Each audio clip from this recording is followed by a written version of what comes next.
Hello everybody and welcome to another Nephilim Builds. Today we're gonna slash mercilessly and dig tirelessly as Shovel Knight from Shovel Knight. As always, keep in mind these videos are about capturing the spirit of the character rather than capturing their abilities perfectly. With that said, let's start with ability scores. Using the standard points where you put the 15 is strength, digging, fighting, and platforming all in full plate armor. That is peak physical performance. And if there's the 14 to charisma, she charms all the ladies. And yes, I said she. In the treasure trove edition, you can swap everyone's genders, and you know I'm gonna take the lesbian route. You can also make Shield Knight a dude if you'd rather have guy on guy action. You can even change everyone's pronouns and make them all trans. Maybe I should have saved Shovel Knight for Pride Month. Okay, in all seriousness, Shovel Knight is canonically a cishet man. I just saw a free opportunity to troll any conservatives watching. You know, if they somehow made it past the trans D20, the trans profile pic, and my terrible femme voice. So if you're a conservative and you did make it this far, suck it. Back to the build, we'll put the 13 to Constitution. You get a lot of health in this game. We'll put the 12 into Wisdom to find treasure, and then the 10 to Intelligence. We'll dump Dexterity, some of these jumps are tricky. For species, we're going to go with Human. We'll get Resourceful, pick Arcana, and take the Magic Initiate Druid feat. We'll take Guidance to fill the slot, Wild Earth to dig, and Jump to jump good.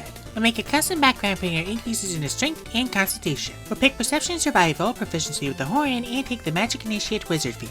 We'll take Blade Ward to fill the slot, Firebolt for the Flare Wand, and Chromatic Orb for the Chaos Sphere. They basically combined Chromatic Orb with Chaos Bolt from Xanathar's, and that was honestly the best decision. Chaos Bolt was just too cool of a spell to limit to one class. Moving on to class, we're going to go with Paladin. We'll get Wisdom and Charisma saving throws, pick Athletics and Persuasion, and be proficient with all weapons, armor, and shields. At level 1, we'll get Lay on Hands and Weapon Mastery. Now you might be wondering why I didn't take the Tavern Brawler for improvised weapons. That's because the Shovel Blade isn't an improvised weapon. It's a weapon made for the purpose of being a weapon, just modeled after a tool. And a shovel is nowhere near the first tool in history to be repurposed into a weapon, nor is the Shovel Blade the first weapon based on a tool that can still be used for that tool's original purpose. A battle axe can still split wood, a warhammer can still hammer nails, and a war scythe can still cut grass. So what kind of weapon should the Shovel Blade be? My first instinct is to go with battle axe, but since it's a pointed spade shape, I'm gonna go with halberd.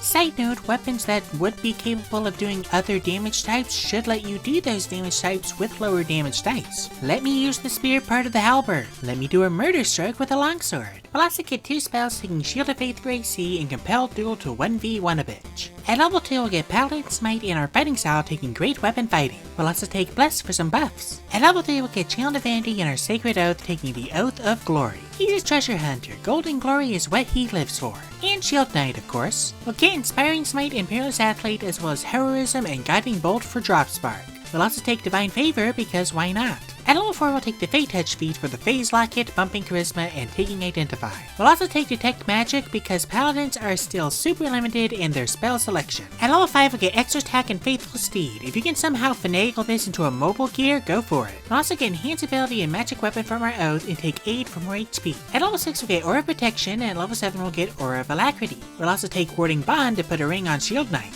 At level 8 we'll take the Great Weapon Master feat, Rounding Strength. At level 9 we'll get Abjure Foes as well as Haste and Protection from Energy from our Oath. We'll also take Spirit Shroud because why not, and Blinding Smite to sling dirt in their eyes. Also, if you're wondering where all the radiant damage is coming from, it's the same place Drop Spark comes from. At level 1 we get Aura of Courage, and at level 11 we'll get Radiant Strikes. We'll also take, I don't know, Shining Smite? Give Paladins a more diverse spell list. At level 12 we'll raise our Charisma, and level 13 we'll get Compulsion and Freedom of Movement from our Oath, ignore the first. We'll also take Death Ward because it's good. At level 14 we'll get Restoring Touch, and at level 15 we'll get Glorious Defense. We'll also take Low-Key Creature to track down the Order of No Quarter. At level 16 we'll cap our Strength, and at level 17 we'll get Legend Lore and Yolan's Regal Presence from our Oath, ignore both. We'll also take Destructive Wave for the Warhorn and summon Celestial to bring Shield Knight into the fight.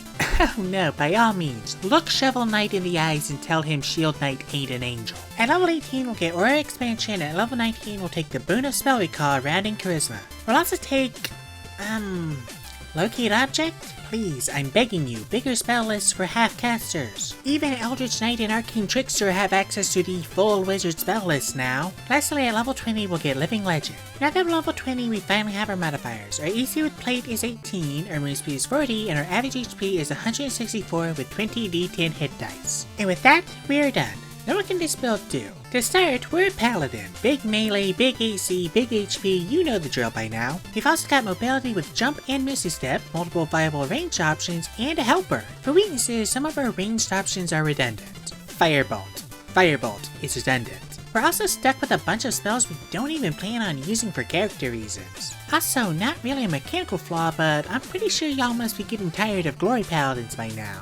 I considered the new Genie Oath, which would have been fun mechanically and even would have given us the Repeller Dagger, but there would have been just as much stuff we'd have to ignore and I couldn't think of a thematic justification. Weaknesses aside, the Code of Chivalry shall see us to victory. Thank you guys so much for watching. If you'd like to support my channel, there's a link to my Patreon down in the description. Patrons get 2-day early access to my videos, access to my Discord, and access to any exclusive content. All tiers are equal, pay as much as you'd like.